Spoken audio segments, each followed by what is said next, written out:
give a warm round of applause to Mr. Dave Taylor.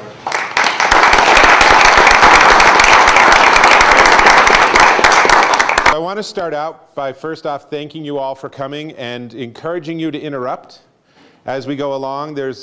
I have sort of my vision of how to travel through this content, but obviously there are a lot of people, there's a lot of interest, and you're each coming from a different place, and you each have different expectations, probably.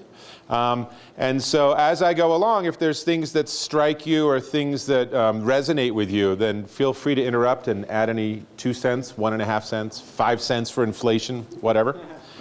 And I wanted to start out by saying that the goal is not necessarily for you to be able to be hanging on the beach with a laptop, although I really like the concept. And actually, Friday I was in LA on a beach, and I came back to this snowstorm. So bear with me as I think about that. So the first thing that I think is really important is for any journey to ask yourself the question, are you really ready for it? And I want to ask, how many people are an employee of someone else at this point? And the easy way to actually test that is how many people get a W-2? Okay? How many of you have not seen a W-2 in 10 years or more? Okay, so it's sort of I don't mean to, say anything negative, but it's the haves and the have-nots, right? So not having a W-2 is sort of this mark that you are on your way to being successful as an individual. But the thing is that there's a difference between being self-employed and being an entrepreneur. The difference being, for example, I have a friend who's in LA, and he's a contract programmer. And what he does is he works as a freelancer for a company that does software development for companies like Amazon, because Amazon outsources. And indeed, outsourcing is a big piece of the modern sort of all interconnected world. And he's not an entrepreneur, because as long as this company keeps feeding him programming jobs, he's fine. He's happy. And in fact, his passion is acting, which is why he's in Los Angeles. But I think that it's really important to understand that there's that big difference between the two. And you can actually be very successful as a self-employed person. And that doesn't mean you need to run your business. And further, when Tom and I started talking about this, one of the things that really, I think we discussed at length, and now I have found I am wrong and he is right, but empire of one doesn't necessarily mean you're building this huge empire and that your mark of success is 300 employees and offices worldwide. So I know some very successful and very happy entrepreneurs where they basically cover all their living expenses and a little more, and they just work less. But as the 10,000 hours of expertise suggests, for people that know what I'm talking about, it's not necessarily the case that you're going to get from here to there immediately. So as we go through this evening, I have a lot of questions to ask you, and I have a lot of questions for you to ask yourselves. Because I think that the most important thing in terms of whether or not you're able to come into an environment that will teach you how to be entrepreneurial is whether you have what it takes to be an entrepreneur. And so in that light, here are some of the things that struck me right off the bat that I just want to start out with is, do you feel like you're gainfully employed? Do you feel like there's this idea of right livelihood? Are you doing something that you're passionate about and that is rewarding enough that you feel like it's a good path for you? And you don't need to necessarily raise your hands. I don't see anyone leaping up saying, Dave, let me tell you. I think these are the kind of questions, though, that are important for you to chew on as we go down this. Are you being paid what you're worth? And this is something where when I first started doing consulting work, I had the opportunity to work with Bob Metcalf, who was the founder of 3Com and actually was on the board of regents for MIT at the time. And we went out for breakfast, and he asked me, so how can I help you? And I said, well, here's my frustration. My frustration is I'm doing all this consulting work, but I feel like I'm putting in a ton of time and not getting paid very much. And he said, well, here's how you figure out your market worth. You just keep raising your price until you don't have any clients. And I said, holy cow, okay. One of the sort of nuances of this is that your market worth determines your value in the market. So it sort of feeds on itself. And you can imagine that if you're a painter and you do paintings and put them in a gallery and they're $150, you are not as good a painter as the guy next to you who's painted and done something that's $15,000. So price is one of the things that determines your value in the market, but that's not something that really works in a company. Again, if you're one of these people with a W-2 or you're a self-employed contractor, it's awfully hard to go back to your client and say, well, I know we've been working together for 3 years, you pay me $110 an hour, I want $500 an hour. And their response is generally going to be, we need to find someone to replace you. So, part of the benefit of being an entrepreneur is you can really just try these things. And in fact, I charge different clients different amounts based on when they came up, and encountered me. And so if it's a real lull and I'm at this moment where it's just like, oh, I don't have any work, I better come up with something, then I might charge them less so I have something to get paid to do. And then one thing, and this isn't for everyone in the room, but for some of us, one of the things that I always look at with my dad, for example, who is, well into retirement age, is the journey he took in his professional career one that he found rewarding? And he was an employee until he hit about 53, and then he did some entrepreneurial ventures, and they weren't all successful. But he really got that chance to sort of be at the best of both worlds. He was a senior executive in a successful company, and he got a chance to try his own stuff. And I think that's one thing to ask also, if you've been doing the same thing for 10, 15, 20 years, is this really what your life's about? Yeah, there's work and there's life and there's balance and family and friends and children and everything. But, your professional career is a significant piece of who I think most of us think we are, and hence you being here this evening. So another question from an entrepreneurial perspective is, is this the path you really want to be on in 5 years? And then final one here is, who gets to define success or failure? One of the things that I really didn't like about being an employee, and my employment included being at the research labs at HP. So it wasn't like I was always in these pressure cookers. That was a very loose environment. But it was still someone else who got to decide if I was successful. And there was this amazing moment I had in my career where I was actually out speaking at different conferences and invited to be involved in magazines and everything. And I sat down and had a meeting with my boss at HP and said, well, I want to redefine my job because here's all the stuff I'm doing and it seems like it'd be really good for the company. And his response was, I'm glad you brought that up because we're going to put you on probation because you clearly aren't doing the job we hired you to do. And it's just like, wow, okay, this was sort of this revelatory moment. It was not actually the highlight of my career. But again, it was one of these moments where it was really obvious someone else was defining what my success would be, rather than me having the freedom and me having control over my destiny so that I could say, I want to go in that direction. Maybe tomorrow I'm going to go in that direction. But right now I want to go in that direction and I want to see how I can do there. And that to me is part of the freedom of being able to build your own empire. But I want to say this, it's a lot of work. And again, I talk to a lot of people, like my kids are classic examples. My son comes up to me and I do a lot of product reviews, so I just get lots of stuff like, Beats headphones and Casio keyboards and electric guitars, and companies loan me cars to drive and stuff. So, on one hand, it's pretty epic cool. But my son comes up and he's like, I want to do what you do, Dad. And I'm like, cool, it'll take you 30 years to get here. And he's like, I don't want to do what you do.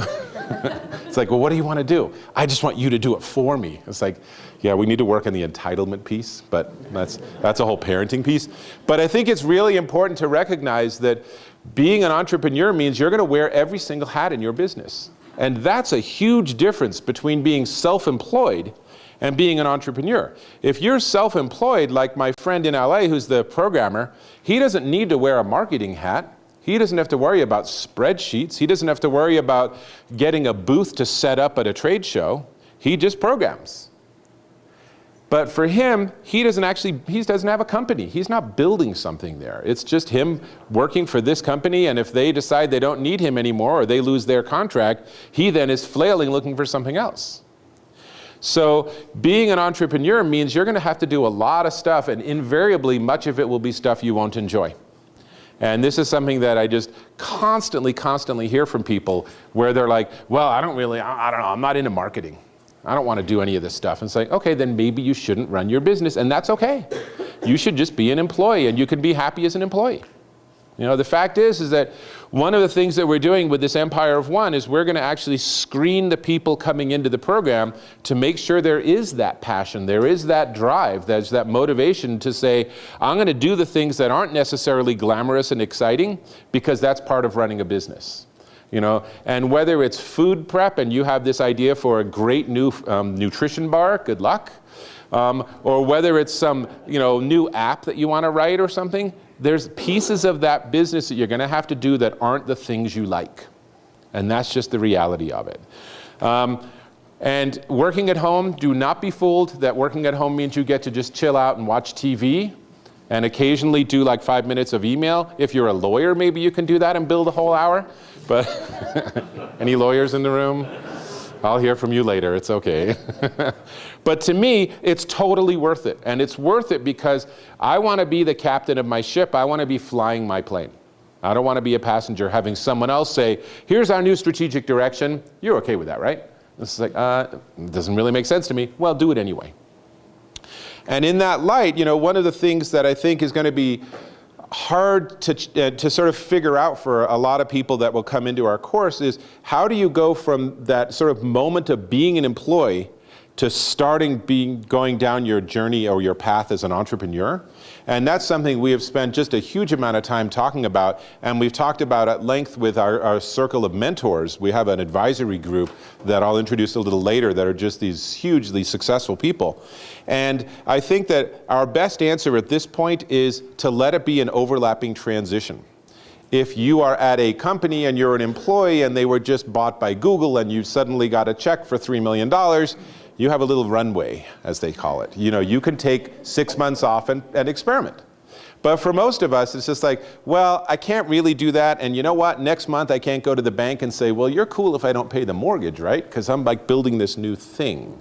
So one of the pieces I think that's going to be important is to recognize that our vision is that there's this sort of transitional period where you will be spending evenings and weekends. And why is that important? Because that's what you're going to end up doing somewhere along the way. You're going to realize, wow, I need to put in 15 hours a week on my business, and I got a 45-hour-a-week job. And by the way, I'm married and I have kids, and I actually have hobbies. Well, I might have to put them on hold for a couple of weeks. And there's this great new movie, but I really want to finish up this little assignment. And that's going to be challenging, And again, that's where drive and passion are really important. And all the successful entrepreneurs I know all have in common just zeal and enthusiasm, where if you ask them to talk about their business, they light up, often more than about their children or something. But that's their issue, and it's okay. So it is not a get-rich-quick scheme. I am not selling you something. We are not offering you something where you will come into our first session and you will walk out making $50,000 a month. That is not happening. And anyone who tells you something like that, my question is always, if you have such a magic formula for success, why would you give it to me? Why wouldn't you just use it? So, and the other piece of this that I think is important is for those of you that are still working for someone else in any capacity, as a contractor, self-employed, as an employee under a W-2, whatever it is, I don't need to tell you that job security is no longer actually a reality in our job market. This is something where, 20 years ago, you were a lifer. You worked for a company, you were there forever. I remember when Hewlett-Packard had their very first layoffs in their corporate history, and I had the opportunity to work with Walter Hewlett. So I knew from the inside at the top levels, just the upset that they had there and the huge upset of the employees when they realized that safety net was an illusion. And the fact is it doesn't matter, even if your group was super successful and you were selling 1 million printers a month. The fact is that you weren't in control of your destiny, and at any moment someone could say, God, I'm really sorry, but we're gonna have to lay off 10%, and you're the newest employee, so we gotta let you go. And you're great, we love you, but we gotta reduce our headcount. And that's another piece of why, even if you don't decide to become a full-time entrepreneur, why I think it's really smart in the modern work environment to have some alternative. And one of the things that I talk about a lot is diversification of income. So if you were to ask me, how do you make money? My answer would actually last about 15 minutes. Because I have so many different things that I do, because I'm very, very conscious of the fact that any one of them could dry up. And I have a mortgage, and I have kids, and I have all sorts of responsibilities, and I can't afford to just tell my kids, oh, by the way, the private school I'm sending you to, I'm pulling you out. Sorry, I can't afford it this month. That's not an option. So having multiple streams of income, even if you have a full-time job, having something on the side that you can actually have as a little safety net can be really beneficial. So when we talk about an empire of one, it doesn't necessarily mean it's a full-time 50, 60-hour a week, 4-hour work week sort of thing. And I have to tell you anecdotally so Tim Ferriss, I know Tim, and the first time I saw him speak about his book, The 4-Hour Work Week, I saw him running through the convention center to get to his talk, and then when his talk was over, he signed a couple of books, he gave out some business cards, and he ran off to get to the airport to get to his next thing. And I said, Tim, 4-hour work week, aren't you supposed to be hanging out on the hammock? And he's like, oh, I'm too busy, I'll talk to you later, Zoom. And it's like, and that's the reality. The reality is as an entrepreneur, he's on the move all the time. And so anyone who's telling you that they're self-employed and that means they don't have to work, they probably don't have any income either. So trend-wise, I have a couple of stats that I pulled out just out of interest. This is something that actually has been around for a really long time, is people running one-person businesses. This was, honestly, you go back to the Old West, this was the blacksmith, right? It was a one-person business, focused and narrow, and they were really good at what they did, and they got to define their own parameters. So you went in there with a broken wagon wheel, and it could be $5, it could be $50. They could do it today, or they can do it in 3 weeks, or charge you a rush fee. Really, we just have sort of the modern version of this. And the thing that's changed so much is that now with the internet, we have such access that, I have a website and I have a guy who's doing some software upgrades for me out of Eastern Europe. And my graphic designer's in Canada. I don't know that I work with anybody that I'm within driving distance of. I don't actually know where my server is physically located. I think it's somewhere in Washington, D.C. at a co-location facility. I don't care. It doesn't matter. And when I need something, I literally posted on Facebook, I need a new logo for a new site I'm working on. And within 15 minutes, I had 3 emails from people saying, what are you looking for? Maybe we can work together. This is not something that existed 20 years ago. And this enables an extraordinarily more sophisticated level of entrepreneurship, which means that you have so many more resources. And if you really want to get the whole 4-hour work week boiled down into one word, how many people have read the 4-hour work week? How many people believed that it would actually give you a 4-hour work week? And yet no one did. It all boils down to outsource. Right? That's like this whole thing, really. And that's actually a classic business book. And this is why I don't read business books, because they take like a sentence and spread it into 190 pages. So really, if you just know the key sentence, you're good. So, Colorado is also well known as an entrepreneurial state. This, again, some of this is old data because I got it from the US Census Bureau. And for reasons I don't fully understand, it takes them about 8 years to publish data. So, I guess we're getting closer because this actually comes up to 2005. But, we're not the most entrepreneurial state in the nation in terms of sole proprietorships, but we're actually not bad. And we are actually in a pocket for high tech and biotech, for example, and green energy and stuff. Colorado is one of the leading places in the United States to be doing this sort of entrepreneurial work or startup work, as the case may be. There's a lot of energy. There's a lot of people that are service providers that are able to help you take care of your legal issues, take care of your accounting needs, take care of that patent filing, that don't need to actually be your employee. There are parts of the US where really if you want to run your own business and you want to fly by yourself, they're going to look at you like, son, there's something wrong with the way you're looking at business, just saying. So we are not there, which is good. Although if we have enough snow, we'll have to close the borders. And here's one. This is the number of sole proprietorships that filed with the IRS in each of these years. And the point is until 2007, when the economy got a little bumpy, it's been a steady progression. More and more companies are actually individuals running by themselves.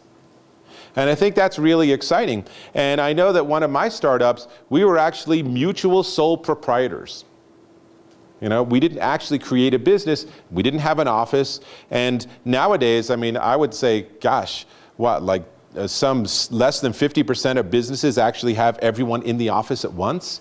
In fact, there's great hubbub now in the industry because Marissa Meyer, who's now the head of Yahoo, turned around last week and said, no one can work from home anymore.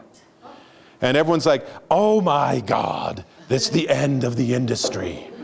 And her point was that if we're all going to be working together, let's all work together. But for a lot of the people that were employees of Yahoo, I think they're thinking, I'm self-employed by Yahoo, but I run my own ship. And it's like, course correction, you're wrong. You actually are a dinghy tied to the ship. And you are going to go where the big ship goes. And I imagine a number of those people are now asking the question, what does it take for me to really just let go and say, see you later, Yahoo? So I think that what she's done totally makes sense from an organizational perspective, but I think the fallout of it is that they're going to lose a lot of their key employees. And frankly, the better you are in your field, the more likely you are to say, I can do this myself. Why do I need them? If you're going to force me to go through Bay Area traffic every single morning to get to my office, yuck. I think I'd rather work for myself and even earn less money and even have more risk. So I expect this growth curve will continue. And here is another interesting way to look at this, and this is in thousands. So this is $400 billion that we're looking at in overall net profit for sole proprietorships as filed with the IRS. So that curve, again, we have that hiccup at 2007, 2008, but still, there's nothing to scoff about at this level of overall aggregate income for sole proprietorships. This is a very successful area. Whether you are doing face painting at parties, or whether you're inventing a new kind of cookie and going to all the local bakeries to try to get them to carry your cookie, or whether you're writing an app with in-app purchases because the app itself is free.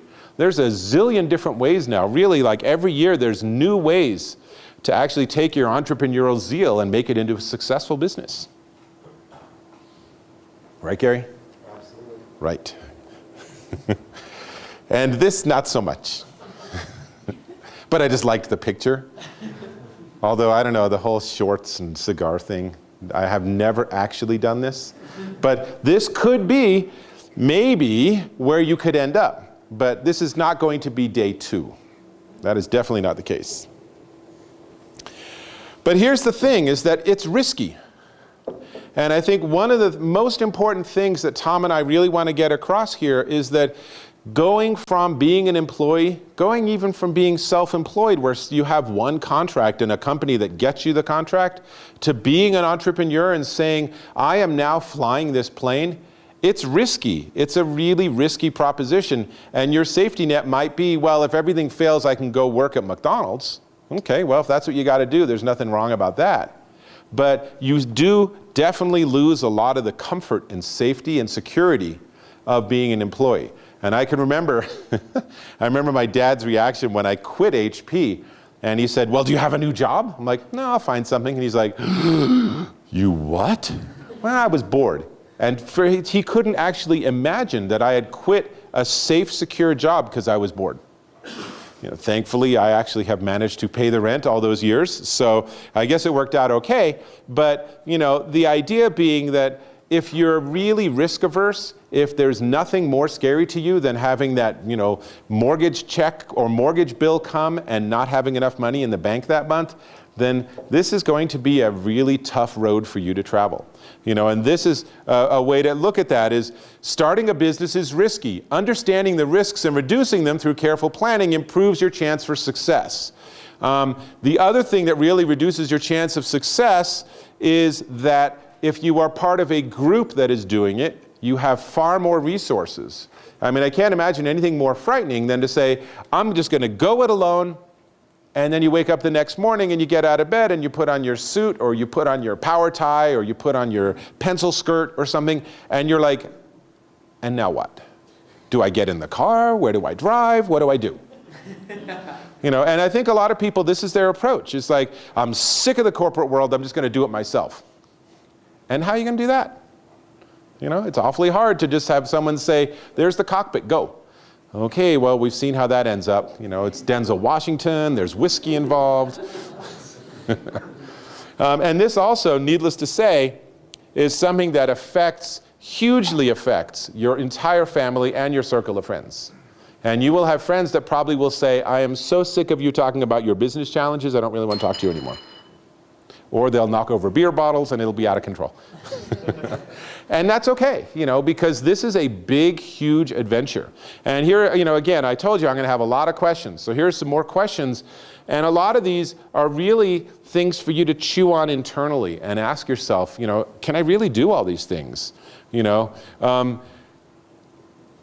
do you want to be more creative? Do you have the skills to be successful in this business? You know, this is like the late night ads for the Artists Institute, right? You know, if you can draw this cartoon, you could be a successful artist. No, being a successful artist is a lot more than having cartoons. Being a successful artist means you have to be able to sell yourself and have a portfolio and, for example, have the self-confidence to go into a gallery and ask to speak to the owner and then say, can I show you my portfolio? I'm wondering if we can work something out where I can do a showing. That's a lot more than just doing pencil sketches of a horse. But that's not what they're selling. They're not selling be a successful artist. They're selling learn how to draw better. And then you're on your own. Good luck. Thanks for playing. You know, are you looking for more flexibility? So that can be risky. And this is the stay-at-home parent challenge. Is, well, if I run my own business, then I can get the kids off to school and I can pick them up at 2:30. Okay, and then the day you have something due and you have a sick child at home, what do you do?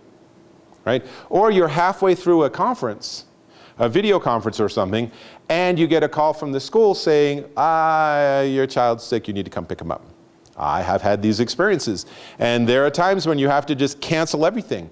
But having that flexibility, not so much. You still have to get the work done. So my schedule typically has me taking off from like 3 or 4 in the afternoon until my kids go to bed, and then I work another 2 or 3 hours. And I think, so actually I'll ask out of curiosity, how many people that are either self-employed or entrepreneurs are working at a typical 11 or 12 p.m.? Right? So this, thank you very much, is a great counter to the idea that, hey, I'm going to be self-employed, I'm going to be chilling, I can be like hanging out at the cafe and having deep, esoteric conversations about Nietzsche with that cute girl next to me who wears all black. No, and if you do that, you're going to have to make up the time. And Nietzsche never had that issue. So, or maybe Nietzsche did, I don't know. And this top one's just a huge, huge piece, is that if you are completely flying solo, if you are not in a relationship, if you don't have kids, if you're not responsible for your parents or don't talk to your parents or came out of a test tube or something, then you're in great shape because there's really no one you have to answer to. But most of us, certainly by the point in time when you want to actually stop being an employee and become more entrepreneurial, most of us are already in this sort of web of responsibilities, and everyone needs to know this is what you're going to do. I mean, my kids wouldn't know what it meant if I said, it's 8 o'clock, I got to go to work. What? You know, what do you mean go to work, Dad? What do you mean? Oh, I got a job. I got to go to work. I'll be there till 5 p.m. Don't bother me. Well, what are we going to do? So having your family understand is a huge piece of this. And if you're the primary provider for the family, then obviously there's a big, deep, and serious conversation to have about what does it look like 3 months into this when I'm making $1,500 a month? And our expenses, by the way, are $6,000 a month. You know, are you going to support me then, honey? Or are you going to say, well, you know, you're 4 weeks past and you're not making $10,000 a week, so you need to go back and get a job? So going into this stuff with your eyes open and with your family ready to support you going through this is huge.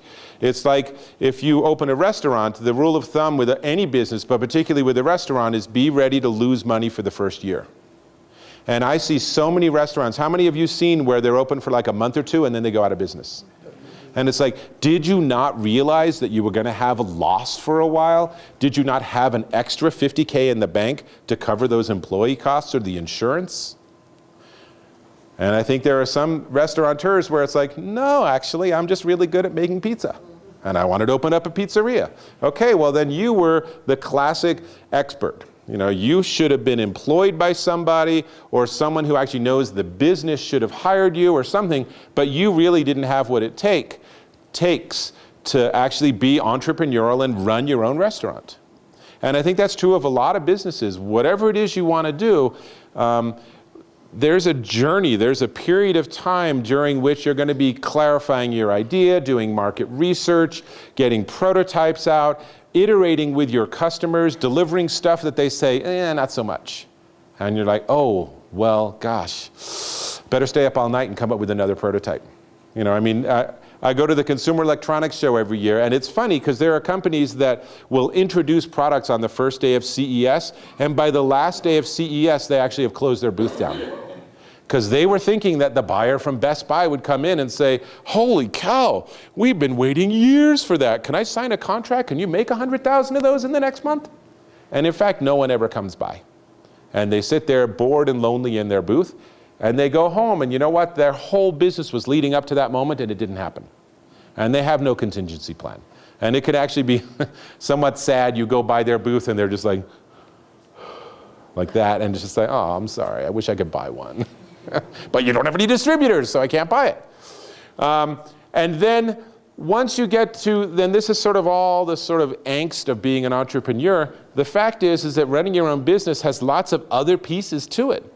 There's things like legal structures and trademarks and intellectual property protection.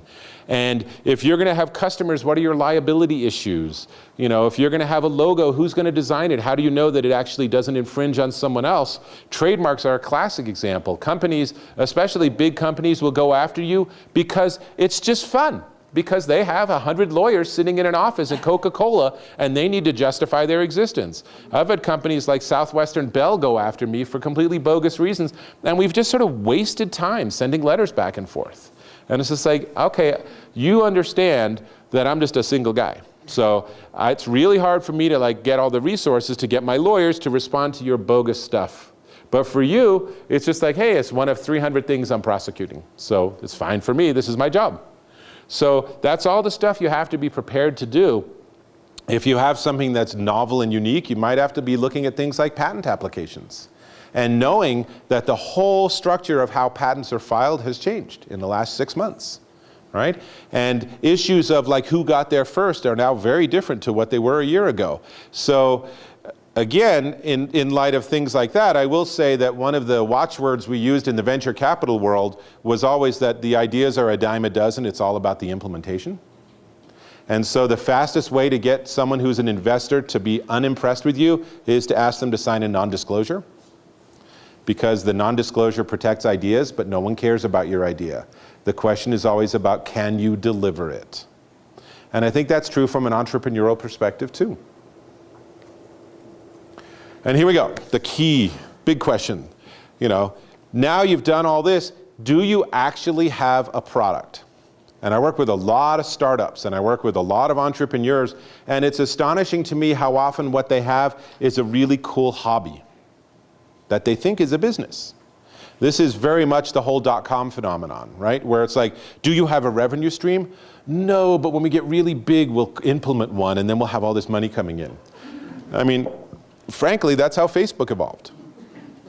Facebook is actually generating lots of revenue now, but they sort of stumbled into which ones worked, and they tried all sorts of things that didn't work, right? Does anyone remember the whole gifting thing they had, and the points you could buy, and then you could like give points to other people?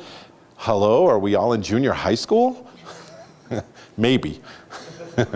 But is there a need for what you can provide, whether it's a service or a product? Is there actually a market there, and will they pay?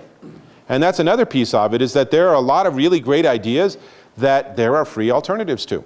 Well, I'm better than the free alternative. Okay, but are you better enough that someone will write you a check for $200 rather than doing it for free and wasting 45 minutes and finding that it's only 60% of what they want, but hey, that's 60% and it's free. So, really, really important, and this is all the stuff that we're going to be chewing on. All the stuff we'll be working on collaboratively in this course that we're delivering. And of course, I'm trying to simultaneously this evening talk about the challenges and opportunities of being an entrepreneur, and yes, candidly, trying to a little bit work in a pitch for the class. So I hope that you all understood that was what we would be doing tonight, and no one is saying, what the hell? That's not right. And again, I'm on video. See, but if I go over here, you can't see me, Anita. And I will say that Colorado, being a pretty progressive state, we actually have some pretty good documents online. So if you want, and you're really intrigued by all of this, here's a really good place you can go. I don't know, Tom, have you seen this? It's actually really good. It's like 45 pages long, and it's pretty darn overwhelming. And I would argue that it is simultaneously a great resource and the best argument why being in a peer group that's actually in a program that's run by people that are professionals and know what they're doing is a way easier way to do it. Because this is, remember the old Apple ads where they'd have the documentation and it would be like, the thud factor was tiny because the computer didn't require much documentation? Anyone remember that? Right? Those old Apple ads, right? This is the opposite of that, is that in fact, if you want to just go to the local bookstore and find out, well, what books do I need to read to learn how to run my own business? Not to be a contractor, but to actually run my business and learn about the legal and learn about accounting and learn about marketing and learn about sales and how do I do a Facebook fan page and how do I write a contract and, work for hire agreements and all this sort of stuff. You're going to be buying a lot of books and reading a lot of pages. If you want to do it online, it's going to take you forever. So these are really good, but you're still flying solo. And as someone who has spent years making mistakes left and right to figure out what the heck I'm doing, I will tell you that having a mentor, having a board of advisors, all of that sort of stuff is hugely beneficial. And in fact, with my first startup, I like to share all these horrible stories so that you realize that we all make mistakes and it's okay. So my first startup, we actually used Venture Law Group, probably the premier law firm in Silicon Valley. And my lawyer called me up one day and he goes, hey Dave, I got you lined up a meeting with you with the Yahoo guys. And I'm like, wow, that sounds great. We're just a little 5-person startup. And so I went to my partner and he said, no, we don't need that meeting. If we're going to have a meeting with Yahoo, we'll call the meeting. And I, being a complete, clueless idiot, said, well, that makes sense. And I called back my lawyer and said, well, I don't think we're going to have the meeting. And he said, you what? Seriously? Think this through, Dave. I'm like, nah, we'll pass. Maybe we'll do it down the road. And you know what? We never had that meeting with Yahoo. And that could have hugely changed my destiny. In fact, I could be complaining right now that I can't work from home anymore. Highly unlikely. But the point of that is that what I really needed was I needed at that moment some mentors. I needed some advisors. I needed, if anyone at all would have been an entrepreneur in my family, and I'm really the first one in my family to have the bug, I could have just said, here's what just happened, and they would have said, oh my God, you're an idiot. Go and call him back and say, yes, absolutely, we'll have the meeting, and if your partner doesn't want to do it, don't take your partner, but have the meeting. But I didn't have anyone to tell me that, so we didn't have the meeting. So a lot of what we're trying to get to here is the idea that this is a really complicated thing. And becoming an entrepreneur and building a business around what you're good at and what you love and what you're passionate about is a complicated task. And you can do it by yourself. There's lots of resources out there, but that's a pretty scary proposition and your chance of failing goes way higher. I see the nods, yes. And failure is part of business, and certainly as an entrepreneur, failure is inevitable somewhere along the way. And I will quote Mr. Ben Affleck, right? What was his line yesterday from the academies? Mostly I remember the snarky comments from Seth MacFarlane. And like every so often he'd say something, and even in the audience they'd be like, because he's just like, wow, it was kind of over the line, which is of course the history of the academies. But what Ben Affleck said was, it's not about whether you fall down, it's whether you get up again. I'm paraphrasing. But that's very much the entrepreneurial experience. You will go and you will pitch clients, you will go and try to work partnership deals out, and they will fail. And you just got to keep going. If your success is tied up in one thing or one meeting or one event, then you're not really quite getting that entrepreneurial thing yet. Because the idea is to spread yourself out and to really market your expertise and really get there and get your name out there. And so here's what we're trying to do here, and this is where I move more into the pitch.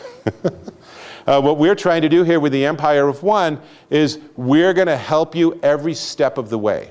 And when I say every step of the way, I mean that it might be that you have a full-time job for the entire 10 weeks of the course. You know, I have a friend who now runs a startup where he has, I think, 38 employees.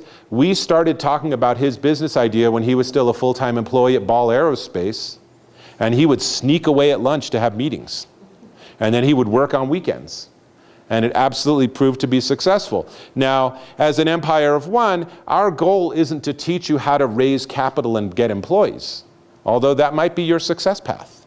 Our goal is to teach you how to stand on your own 2 feet and make a go of it. So, it's always positive to define it by what it's not, right? No, that's not right.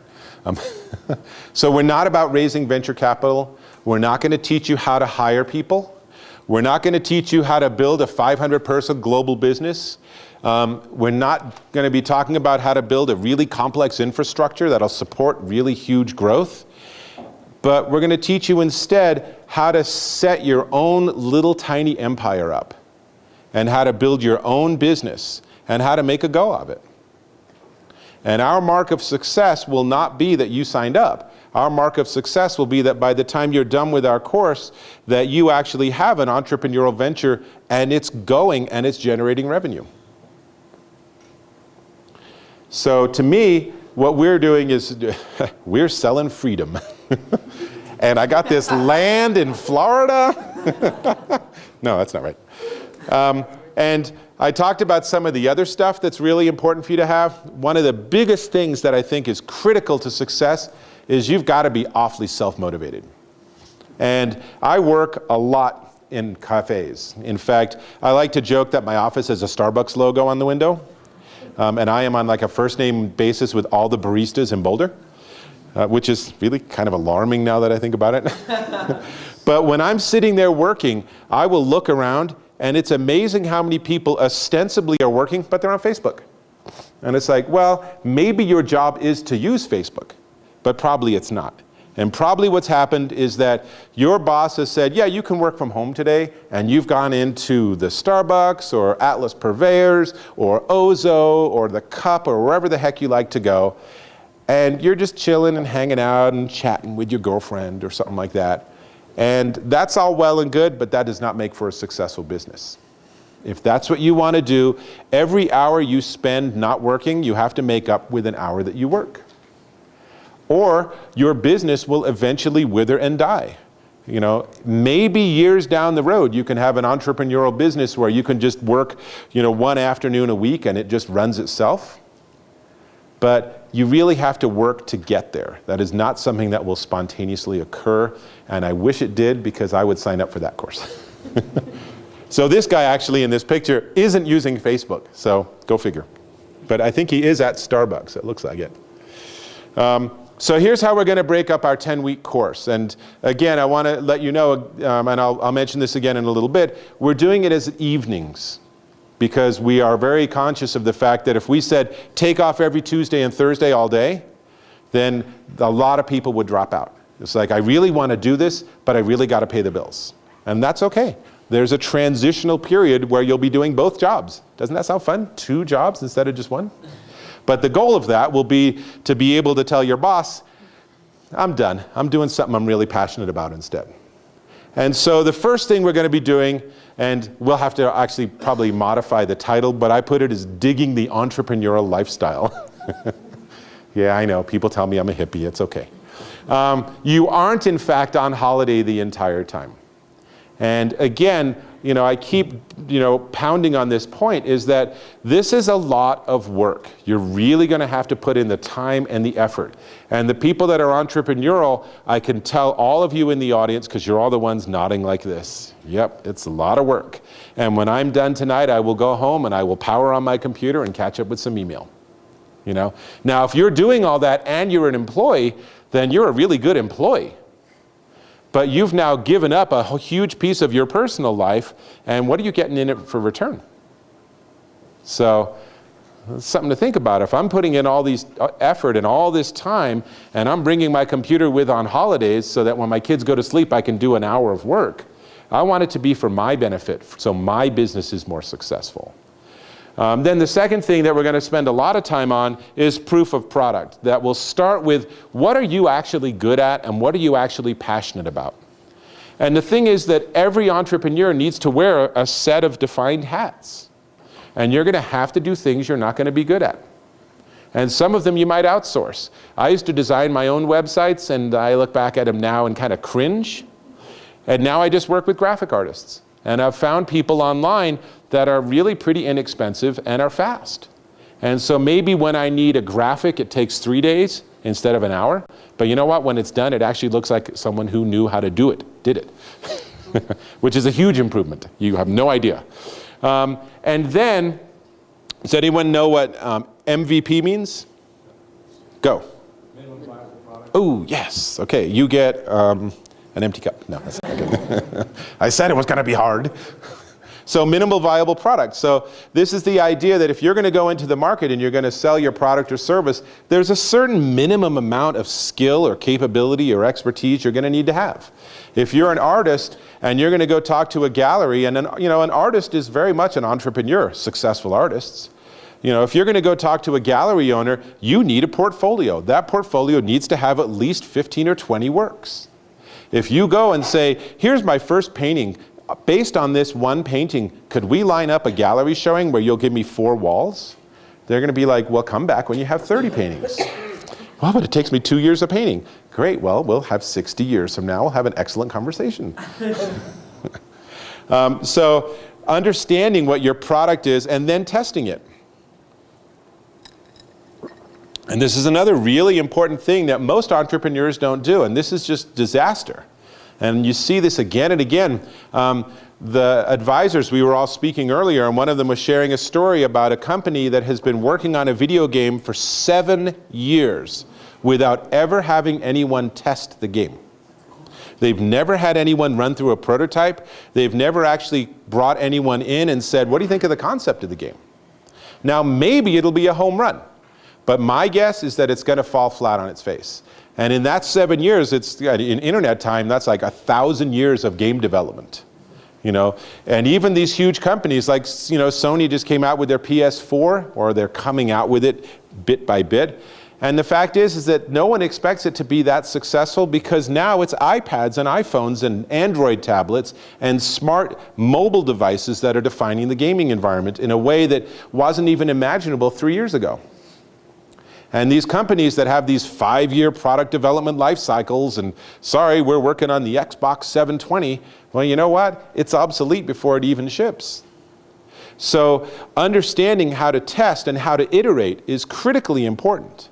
And that's another thing we're going to spend a lot of time really digging into, because I don't care whether you're a product or a service, that's really important. So then parts 3 and 4 are going to be proofs of concept, and that's really where you go from having a product to having a business. That's things like, what is a brand? What does it mean to brand yourself? What does it mean to have a product identity? And big companies, we just take for granted that really big companies have a certain sense to them, like Apple. Apple could come out with some completely stupid product and 500,000 people will buy it. In fact, they'll line up the night before for the privilege of paying too much for the product because someone else might get it first. And it's just weird. And they can come up with these like little incremental updates. Oh yeah, the screen's 10% bigger. I gotta get one, let me go. Really? You already have one of those, don't you? Oh yeah, I forgot. And it's amazing what they can do, but that's because they've done an extraordinary job of building a brand, as opposed to someone like Asus, or even Dell or Toshiba. They introduce a new laptop, no one cares. It's like, well, you have such a complicated product line and you don't have an identity as a brand per se. And yet Dell's an interesting story because does anyone know how Dell started? Michael Dell was a college student. He was building PCs in his dorm room. He was an entrepreneur from the get-go, and he was building PCs in his dorm room and just started to have more and more success. And at some point along the way, he said, why am I in college? In fact, a lot of entrepreneurs got to the point where it's like, my success is so staring me in the face that I don't want to waste time anymore. I want to just go and do it. Legal and financial issues. I'm a big fan of analytics because I think that there's no point in having any goals unless you can measure if you've achieved them. Right? This is the nightmare every parent knows when their daughter says, I'm on a diet. And you say, well, how much do you want to lose? What's your target weight? Oh, I don't have a target weight. I'm just losing weight. And when do you know when you're done? When you vanish? That would not be good. Although from an inheritance perspective, see, but then you lose your deduction, it's awkward. And then proof of market and UVP. Okay, anyone? What's that? Go. Unique value proposition. Oh, you guys are just primed for this. This is great. And this is a critical one, is what differentiates you from everybody else? In fact, the vast majority of product and service businesses are commodities. And it stinks to be in a commodity market. And the reason for that is because then you end up competing on price. Or you have a heck of a job convincing people that something other than price is what's important. It's doable. And there are definitely boutique agencies, for example, that can charge whatever they want because they have the ability to deliver really amazing results. But that's their value proposition. So whenever I talk to a startup or I talk to an entrepreneur and they're like, well, we don't really have any competition. What I'm doing is really unique. And this is like, yeah, that's up there with asking me to sign an NDA in terms of red flags that I don't really want to play with you. So the fact is that if you don't think you have competitors, then you don't understand your market, or there really isn't actually a market there. So every business should have competitors. And then your question becomes, how do you differentiate? What makes you better than everyone else? And if you don't have the self-confidence, if you don't have the zeal and the passion to be able to stand up in front of a room of 100 people and say, here's why I'm better, then again, you probably don't have what it takes to be a successful entrepreneur. That just goes with the territory, And if you feel like, oh, I just need to hire someone to pitch, okay, now you're a startup. And now you hire someone to do sales and marketing, and that's fine, but now that's not an empire of one. And now you're not, by the way, captain of your ship anymore. I learned that the hard way too. Search engines, online, and online marketing, honestly, that's a big piece of what I do and where I live. And that's the kind of stuff I really help companies with from a strategic perspective. So that'll be something that we will definitely spend time on. But the fact is that whatever it is you're doing, whatever business you're in, you need to have an online presence and you need to be participatory. Having an online presence, having a Facebook fan page that you never actually check is stupid. And it's counterproductive. There's nothing like going to a restaurant and seeing, like us on Facebook, and then you go and find them on Facebook and they haven't had an update in 3 months. And it's like, why would I like you? What the heck's in it for me? What's in it for anybody? It seems like this is just a waste of Facebook resources. Not that they're doing so badly, but learning how to do all this stuff is much more beneficial. So, if I may indulge, I will tell you just a tiny bit about my journey because I started out as a W-2 employee. My first job out of college, actually, while I was still in college, I was working for a defense contractor called Logicon. I'm sure no one's ever heard of them. Okay, Gary, you have. See, we have that similar questionable background. And the day I got my degree, I actually got hired on by Hewlett-Packard. And I was an employee there for 5 years, and I had a great experience, and got to do a lot of different things with a lot of really smart people. But still, it was all characterized in that little anecdote I gave earlier where I went to my boss and said, I want to redefine my job position. And they said, yeah, we need to talk. That was what it was to be an employee. And I quit HP and then came back as a contractor, at which point they actually gave me a lot more latitude and they cared a lot more about what I had to say, which I found really fascinating, where it's like, you're paying a lot more for me to say what I was saying 6 months ago and now you're actually listening too, so I kind of like this better. But it was still that same thing of, I wasn't yet thinking, how can I make a business out of this? And I sort of went through this, and then I was doing consulting. And the problem with consulting is that you have inherently a resource-constrained position, because there's only so many hours in the day. So I talked to like this one child therapist, and I was talking to him about, there's so much you could do with your business. And he's like, no, I'm already booked up. I don't need any more clients. And it's like, because you're still thinking about selling your time as your business concept. And the thing that really transformed my journey and really helped me become an entrepreneur rather than doing startups and being reliant on other people was when I took that mental shift from selling my time to selling my knowledge. Because now when I start selling my knowledge, I don't actually have to be present at the time. Right? If Anita sells this video for $20 and we split that revenue, I made $10, I didn't have to do anything. We'll talk later. Yeah. But I think that's so critical. And when I went back to this child therapist and I said, here's what you do. You write a bunch of ebooks. And you sell the ebooks for $2.99, right? $3 an ebook. And the ebook's focused on things like dealing with your child's tantrum at a store. Little narrow focused things, and that ebook will sit there, and it might only make $200 a year for you, but if you eventually have 100 ebooks, you've got a really nice revenue stream, and you don't have to be in the office to do it.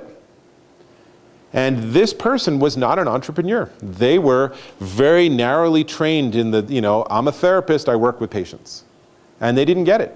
And I've had the same experience. The acupuncturist I work with, I turned around to her and I said, oh my gosh, acupuncturist, we could do a whole series of ebooks. And you could be selling all these really great ebooks about like acupressure and your anxious child. Things like that. You're sitting there in the middle of a crisis and you go and search Google, everyone does, mostly on mobile devices, and this comes up and it's $4. Hey, I'll try it, it's $4. And of that $4, $3.99 actually is profit. Holy cow, who wouldn't want a business like that? Well, she didn't.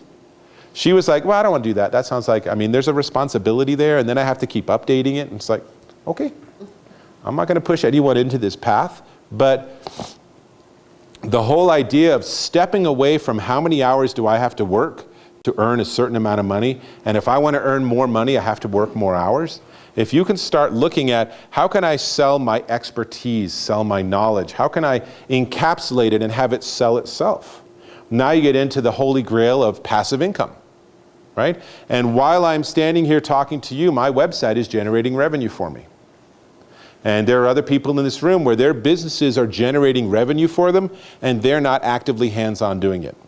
And I love the idea that I can go on holiday with my kids, or I can go play or go up to the mountains for the weekend, and there's still revenue coming in on my business. It's not tied to me being at my computer or at my desk and having billable hours. Sound good? So that's another piece of this whole entrepreneurial thing, is that you then have the freedom to define that's a direction you want to go in. If you go to your boss and say, hey boss, let's do this. That's not our business. We're not going to do that. Oh, okay, well then I guess we can't do that. And my friend who's the programmer, the reality is that he gets paid by the hour. He's doing pretty well, but if he wants to earn more money, he has to work more time. And if the contract shrinks and a company like Amazon doesn't need him anymore, then he's out of luck. He doesn't have any passive, he hasn't written books about how to be a contract programmer, for example. And then one of the most exciting pieces about the Empire of One, I think, is this group of mentors and advisors we have. And with their indulgence, I'd like to ask some of them to stand up right now, or actually all of them that are here to stand up so you can get a sense of how many of them are going to be involved with this program. Anita, you can just raise your beer. And, okay, you can sit down now. Thank you. Thank you. And the envelope, please. And that's going to be a huge piece of this too, is because however good I might be as an instructor, however bad I might be, whatever blind spots I have, we're going to have a team of people that are all entrepreneurs and have all gone through the journey and frankly have all made mistakes. I don't think there's any person I know that's an entrepreneur that has had every single thing work perfectly. I would be very skeptical if that was what someone said. They're probably selling something. Or is that too self-referential? And they're going to be available. We're going to be having them come in and do Q&As. We're going to be potentially having them connect individually with students as that would work and as they're available. And after the fact, as I'll get to in a second, we're also going to be doing monthly meetups afterwards. And so what I have up here is just a small subset of the group of advisors and mentors that we have, and we will be tapping these people to come in and share their experiences and their expertise.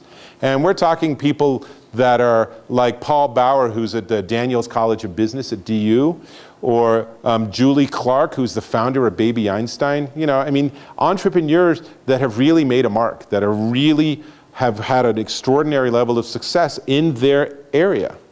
And for every single entrepreneur, their success is something they get to define too. And this is something that, again, I've argued with people. They've said, well, Dave, you should hire people. Your business could be way bigger. It's like, I don't want to have employees. The fact that my business is as successful as it is without me having any employees is awesome, and it's good enough. Okay, maybe I could have more revenue, but then I have more responsibility, and now I'm losing a little bit of that freedom. Because when I'm flying the plane and there's no one in it, it's really light and maneuverable. But as soon as I start putting in a lot of cargo and a lot of passengers, then they're going to be like, oh my God, can we stop the loops, please? Which describes every landing at DIA, but that's another story. So that's going to be an extraordinary resource.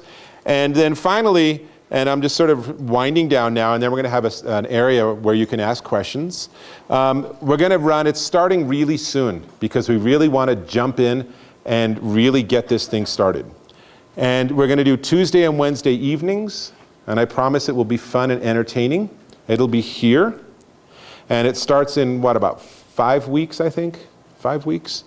And again, after the class is over, we will continue to be a support network, and most importantly, you know, again, if you go back and think about that image I had earlier of the plane flying in the clouds, as you go through your journey and transition over from being an employee to being a full-time entrepreneur, or even just having them both together, you will have a support network of your peers. And there's, you know, so much research that shows that's the most powerful thing. That's why people that get MBAs tend to be more successful, not because of their MBA, but because they've now had a network of other people that are also in mid to senior positions in other companies. And they can call up and say, hey, you went to Wharton? I went to Wharton. Can I grab a beer with you? Sure, that's right. I'm always happy to meet an alum. And you have these amazing connections. This will be very much the same sort of experience. And as we so subtly and humbly put it, it will be a life-changing 10-week course. And so that's my last slide, is that you can do this by yourself. If you really have gone through and you think about these questions, and by the way, if you want slides or a copy of these slides, please contact me or give Jan your card as you step out. And happy to send them. But if you go through all this and you say, I am fired up, I want to do this. I don't want to just be an employee of the man. I don't want to be a cog in the machine. I want to be my own machine. You can probably do it yourself. I don't know that you need any of us. But it'll be a whole lot easier. You will have a much higher chance of success. And frankly, it'll be a whole boatload more fun if we all do this together. So thank you very much for your attention. And I would like to open this up for questions. So. Questions, comments, observations? So Scott has a business up in Fort Collins where he does product development. And okay, your own product, and you've been running for 6 years, and that's great. And you know, the reality is I think as with any intense hands-on course, the course will be defined by the participants as much as by the facilitator.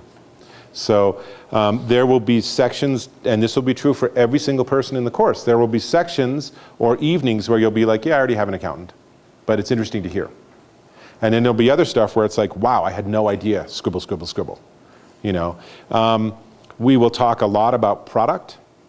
We will talk a lot about how to understand your competitors, how to actually effectively compete, what your value proposition is, how do you get the word out, how do you get into your industry, how do you become an expert, you know, how do you iterate with customers. issues of things like the fact that in 99% of businesses, it's cheaper to retain a customer and get them to buy something a second time than to acquire a new customer, and how that would apply. We will definitely be applying and addressing a lot of the stuff that would be concerns for you, but I want to be candid. There will be some things that we will discuss that maybe won't apply so much. On the other hand, the more you can come in with an open mind, the more it might be the case that you say, you know what? I have been developing this product, but I've never really thought about going in that direction. That's an interesting idea. Let me experiment and try a couple of, of my favorite customers that just call me all the time. Let me ask them if they'd be interested in that, and then maybe I can do something on the side. Because one of the other things is that just because you've been in business for 6 years doesn't mean you're going down exactly the right path. You're rowing along and you're going along and the lake continues to pass behind you, but it doesn't mean you're going in the optimal direction to get the most success. Does that make sense? So I hope that answers your question. Yeah. I was just curious how many participants you expect to have? Right, so one of the things that we're really trying to do is to keep it really small so we can create a really good, close-knit community. So our target is somewhere around 15, and we're capping it at 20. So if everyone in this room wants to sign up, which of course would be amazing, then you're not all going to get in. And we'll have to do subsequent courses down the road. Again, it's not going to be simply, I want to do this and we sign you up. We're going to really try to screen it to make sure everyone that comes in on that first day has the drive and passion and enthusiasm to really make a go of it. It's going to be pretty intense. We're going to be doing a lot of things, and just because it's Tuesday, Wednesday nights doesn't mean that between Wednesday and the following Tuesday, there won't be some fairly onerous tasks to work on. And are you teaching all the courses? I will be teaching. I will be there, I think, every single night. But I will definitely be tapping into the expertise and experience of our extraordinary panel of mentors and advisors. Yes. And what is the cost? And the cost, it's $6,000. So, and we're modeling that after the price of the Ruby on Rails DaVinci coders. Again, it's our intention to have this sort of monthly meetup afterwards, and frankly, after we've taught the class 2 or 3 times, it'll be a combined peer group from those classes. And so as we progress, your peer group and your ability to connect with other entrepreneurs that are in compatible space, and I am very much a believer in this co-opetition. It's a stupid word, but the idea that even if we're in the same business segment, odds are pretty good there's enough business we can both be successful. And so let's help each other be successful. So your ability to actually find peers that will become really close business friends and associates, and you'll be on each other's boards, and you'll be mentors and advisors for each other, that will just continue to increase as we continue to offer the course. I'm not sure I can summarize that question. But yes, this is something, I've been a mentor with Techstars in Boulder since the beginning of the program, for example.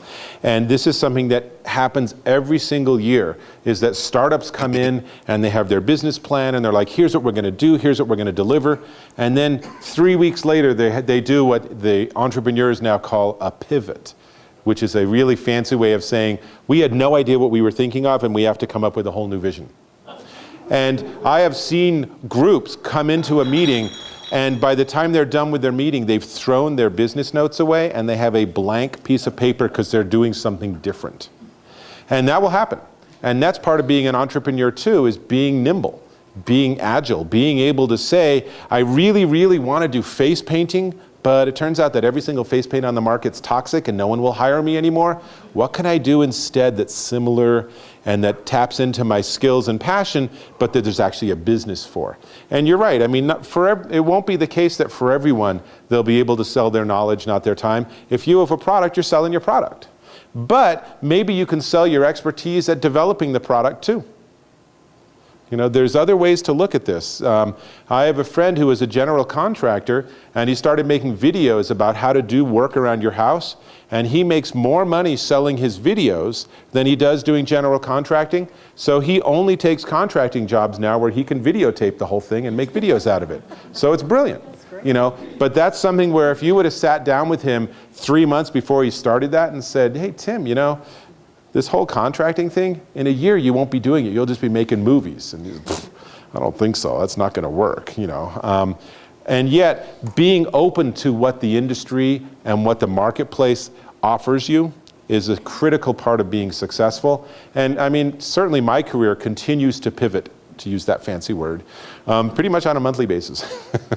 And opportunity knocks. You know, I spoke at a conference in Chicago, and I got home and I got a call from Intel. One of the people from Intel's marketing team had been at the conference, and she said, could you do some videos for our website? Well, we've never actually done videos like that before, but I'm not going to say no. And now I have a new business doing videos for companies. You know, and I'm just signing another contract with Intel.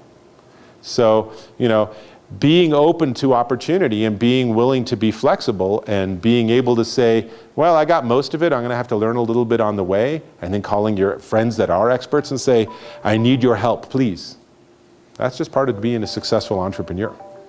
Yeah, well, thank you for that comment. I mean, it's definitely challenging, you know, and I like that whole idea of mentors versus mistakes, but the reality is you're going to make both.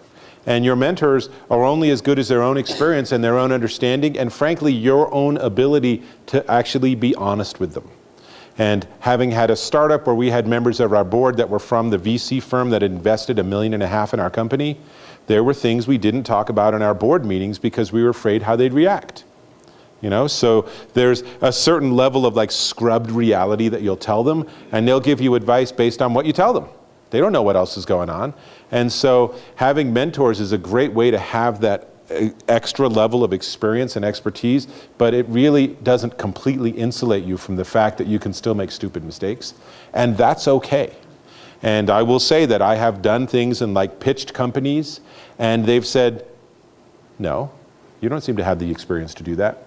Oh, okay. I'll just move on to the next possible client. You know, that's just part of the nature of things. And it's hugely, hugely wonderful, because when that particular need is fulfilled, you don't have to pay them anymore, right? If I have a graphic designer on staff, I better keep coming up with graphic works for them. But if I just hire them and they do a logo for, you know, $100 for 3 hours, and then they go away for 3 months, that's perfect. From their perspective, they just have a lot of piecemeal work that hopefully adds up to more than being on staff somewhere. But even if it doesn't, you know, it's the same thing I do. It's just like I just tell all the companies I'm working with, I'm taking this week off. I'm not making any appointments. You know, I have the freedom to do that. So yes, absolutely, you're not flying solo. And if you are trying to fly solo, that would explain why it's so darn hard to do it. But then knowing who to go to. And again, you know, when I first moved to Boulder, I moved to Colorado as the .com thing collapsed, which was really amazingly good for me selling my house in Los Gatos.